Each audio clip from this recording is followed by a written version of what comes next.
Allez, bonjour à toutes et à tous, très heureux de vous retrouver. FOMC ce soir, donc normalement pas de grandes nouveautés, enfin j'espère que vous ne le découvrez pas. Donc tranquillou aujourd'hui sur les gestions d'un petit peu plus court terme. Ce FOMC, il est extrêmement important, mais surtout, et ça on l'avait dit déjà dans les briefs hebdo, etc., le marché a déjà anticipé la forme de neutralisation du discours. Dans la forme où, attention, il ne faut donc pas s'attendre à un changement radical du discours de la Fed, mais simplement, je pense que la Fed va entrer dans ce fameux mode V2, c'est-à-dire après le V1 qui était « Oh putain, on est à la bourre, on se bouge, on remonte tout », à « Bon, on arrive proche d'un aspect normalisé des taux, il faut qu'on continue pour pousser en territoire restrictif », etc. Voilà. Donc attention, le verbe ne va pas être positif, mais que je vous dis, il s'agit de comprendre que le marché, lui, comme toujours, lit entre les lignes. Et ce que le marché va probablement lire ce soir, c'est que on va entrer en mode à partir de maintenant, la data va driver le reste. Entre guillemets, jusqu'à là, on espérait voir l'inflation baisser en étant réaliste de voir que ça n'allait clairement pas se produire. On met évidemment dans la balance l'autre facteur qui est que les actions économiques ou macroéconomiques de la Fed ont de toute façon un effet retardé, c'est-à-dire qu'on resserre violemment à coup de 75 points de base, les effets vont mettre plus de temps à arriver. Donc évidemment, c'est plutôt à mon avis sous cette forme-là, c'est-à-dire une belle entourloupe rhétorique qui va maintenir la pression sur les taux, hein, mais en laisser à penser qu'il y a bien quand même un changement dans le rythme. Donc je le redis encore une fois, il n'y a pas de pivot de la Fed. C'est stupide que dès aujourd'hui, alors que beaucoup des datas ne montrent absolument pas les effets désirés par la Fed pour statuer d'un palier sur les taux. Donc, ce n'est pas du tout un palier qui nous attend. Ce qui nous attend, c'est un changement de rythme. Ça, on l'avait dit, les marchés le price déjà, et ça se voit clairement sur les taux à 10 ans. Mais là où c'est en termes de pricing sur les actions, j'essaie de comprendre, on revient juste sur cette grosse zone extrêmement médiane, hein, qui est ni plus ni moins que 50% entre ça et ça, quoi. Donc, on revient à l'équilibre de la dernière jambe de baisse, et ici, à mon avis, il y a pas mal de travail à faire. On a un joli support qui est constitué sur la zone des 3008 et qui, à mon avis, va être testé plusieurs fois dans les prochaines semaines. Le classico, hein, pour partir, on ne part pas tant qu'on a fait des creux ascendants, tant qu'on n'a pas fait de creux ascendants. Donc à mon avis, ici, il va falloir casser cette trendline de court terme. On va la voir très très très visiblement sur les UT horaires ou 4 heures, hein, puisque normalement quand on fait ces briefs, voilà, donc là, celle-là, à mon avis, on va avoir du mal à la tenir. Maintenant, elle peut tout à fait rebondir une fois d'abord avant d'être cassée. Donc pour ma part, il s'agit de dire que tout ce qui va être écartement des bornes de volatilité autour de cette valeur médiane des 3009, c'est ce qui nous attend dans les prochains jours. Concrètement, moi, je n'ai aucune espèce d'idée de savoir dans quel sens on va aller tabasser les spéculateurs de court terme. Tout ce que je peux dire, en revanche, c'est qu'à mon avis, il va falloir casser cette trendline tôt ou tard, et que quand elle sera cassée, il y a de fortes chances qu'on vienne rechercher un soutien sous les 3008 pour venir constituer un creux ascendant. L'objectif étant de reprendre en tant que support le niveau des 38% FIBO. Par contre, constituer ça comme « Ah bon, du coup, si j'ai acheté en bas, je revends tout, je rachèterai ici ça me paraît compliqué. Hein, parce qu'encore une fois, il y a tout à fait l'option de « Oh putain, on dégomme tout en one shot ». On travaille ça sous forme de canal, d'accord? C'est-à-dire dans ce cas-là, on peut très bien finir ce soir tout en haut du canal à 4100. Celui qui aura vendu 3850 en espérant racheter 100 points de base, 100 points plus bas, lui, il va s'en mordre les doigts. Donc on fait gaffe, on travaille des zones qui sont juste très médianes, les moyennes, on a rejeté les bornes de volatilité. Attention, hein, pour ma part, on va aller frapper les autres. La question, c'est quand. Donc, il faut garder des ouvertures à l'achat pour ma part, juste de dire attention au rythme, à court terme, l'indécision est maximale, et c'est clairement pas la Fed qui va apporter de la visibilité. La Fed, à mon avis, elle va tout faire pour noyer le poisson, c'est-à-dire ne surtout pas laisser à penser qu'on va ralentir, etc., qu'on va lâcher un peu la bride, sinon, hop, les indices partent to the moon, l'inflation repart, etc. Donc, à mon avis, la Fed va tout faire pour que seuls ceux qui savent lire entre les lignes arrivent à se démerder, mais ne vous attendez pas, à mon avis, à un message clair de la Fed accompagné d'un to the moon partout à droite. Hein. Mais c'est juste de dire, pour ma part, les bottoms sont faits. Sur les cryptos, c'est fait déjà depuis cet été, c'est ce qu'on avait dit. Ça a poussé probablement un petit peu plus bas sur certains actifs. Et il y a encore pas mal de soucis et de risques dans les pondérations indicielles. Mais en attendant, le S&P 495, il a perdu 80% en ligne droite. Et clairement, enfin pas 80, mais il a perdu 50% en ligne droite. Ce serait peut-être temps de se calmer. Hein, voilà. Donc on fait attention à ces conneries-là. il peut y avoir des rebonds assez sensibles, et c'est d'ailleurs pour ma part ce qu'on a vu ici. Donc le premier rebond, il va se calmer maintenant que la Fed arrive, et on va regarder. Comme on l'avait dit, ici, c'était pas des achats de conviction, c'était des achats contrariens en fait, juste de dire, je sais pas pourquoi tout le monde s'excite, bear market, machin. Concrètement, le bear market, il est déjà dans les prix, donc là, à ce stade-là, soit il arrive et on va continuer, soit il n'arrive pas, et il va bien falloir revenir à la neutralité. C'est exactement ce qui s'est passé. Maintenant, il va falloir voir, est-ce que la Fed va dans le sens de ce que sous-entend le marché ou pas. D'accord ? J'entends bien et je soutiens bien cette thématique-là. C'est aller dans le sens. La Fed ne va pas changer de direction. Elle va juste montrer qu'elle écoute un peu plus le marché, et c'est tout ce que le marché veut voir. Donc, qu'est-ce que le marché a envoyé comme message ? Le marché, il envoie comme message, bon, ok, tu colles 75, mais c'est bien la dernière fois, mon petit. Le but, là, c'est pas de renvoyer 75 plein de fois derrière. C'est de dire, là, attention, tu mets 75, mais la prochaine, ce sera que 50. Donc, normalement, déjà, la prochaine devrait nous amener que vers cette zone-là. Hop, pardon, alors je vais recaler mes trucs proprement. Hop. Donc, à 4,5, normalement, c'est là où on devrait se retrouver la prochaine fois. Là, ça, a priori, on est parti pour manger 75. Et du coup, ça dégage. Ok.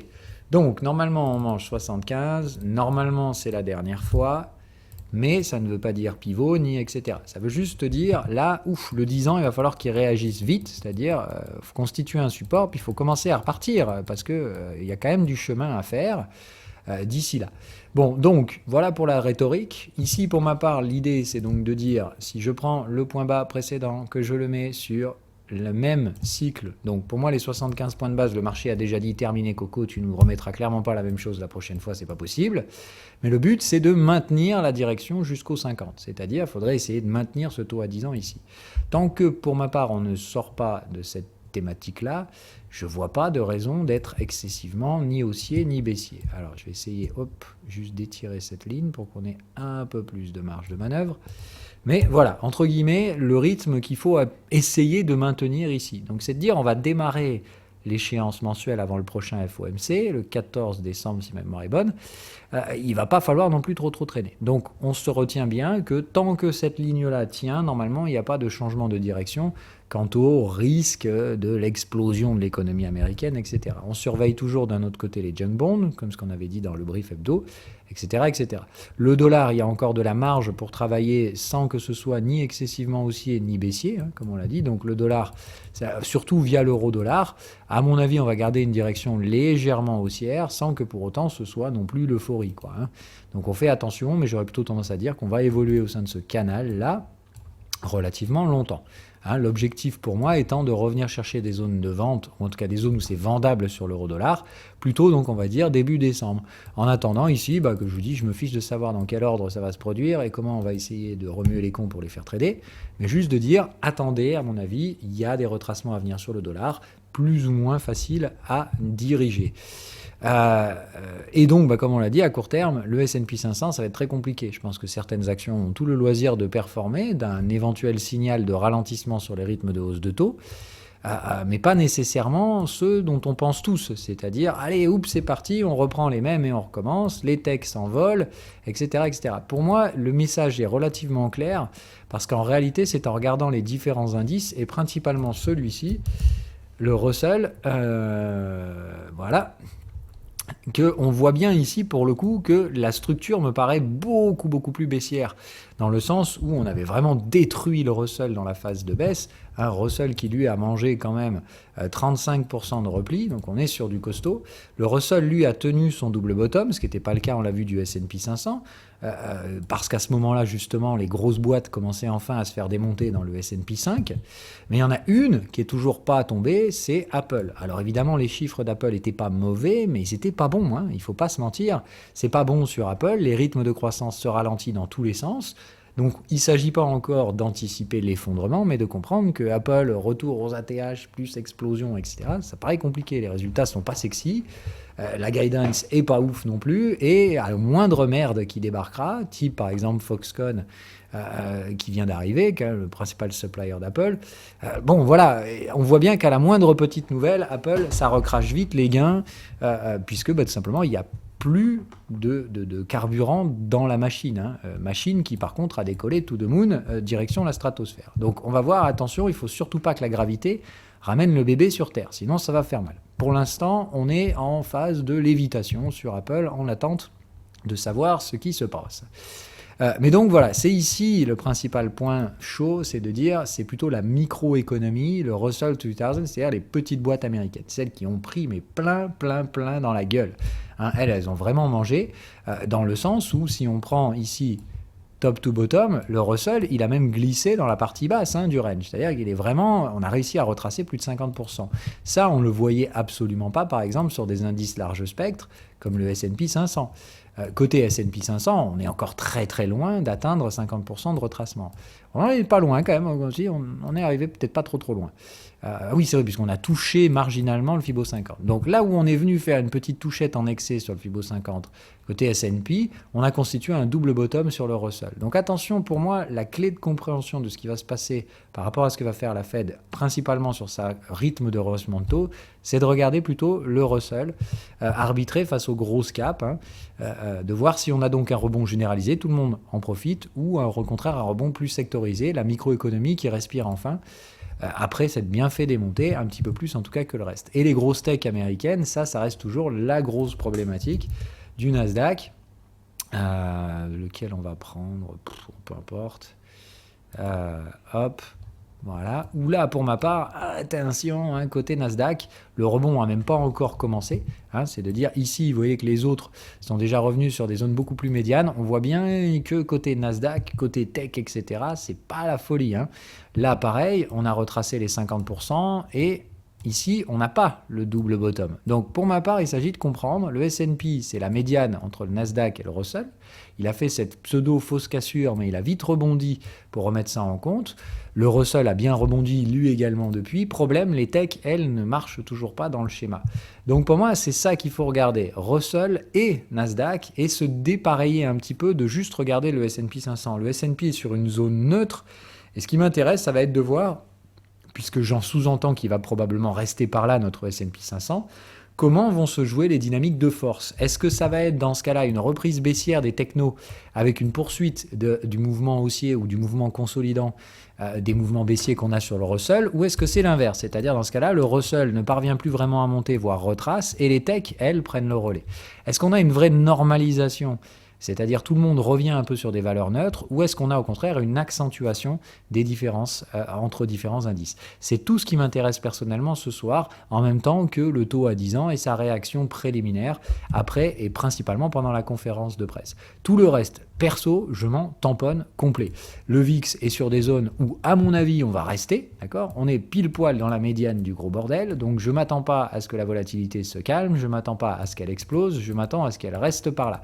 Donc là encore, je ne pense pas que niveau S&P 500, donc le VIX, volatilité du S&P 500, on soit vraiment sur un truc, oh putain, on va balayer des séances de plus 4, moins 4 pendant plusieurs jours, etc. Au contraire, je pense que le marché est positionné plus ou moins correctement, que c'est plutôt des notions d'arbitrage sectoriel qui vont être en passe de se passer dans les prochains jours. Et particulièrement, je vous dis, cet arbitrage entre microéconomie, ou en tout cas plus proche de la microéconomie, le côté Russell et l'arbitrage giga méga cap techno du futur qui franchement s'en sont mangés une belle. Voilà, donc on va voir un petit peu tout ça, c'est ça qu'il faut regarder par ma part. Le côté crypto, bon je sais qu'il y en a beaucoup que ça intéresse, moi perso je m'en tamponne aussi complètement, je vous l'ai toujours dit, cette corrélation crypto-indice, bon voilà, cette corrélation avec les technos justement, on va voir, c'est-à-dire que si justement on a ce rattrapage des valeurs technologiques et stagnation des valeurs du Russell, ça les cryptos au niveau techno, elles peuvent franchement sortir quelque chose de ce marché-là. Maintenant, si on a poursuite de la consolidation ou de l'hésitation sur les valeurs technologiques,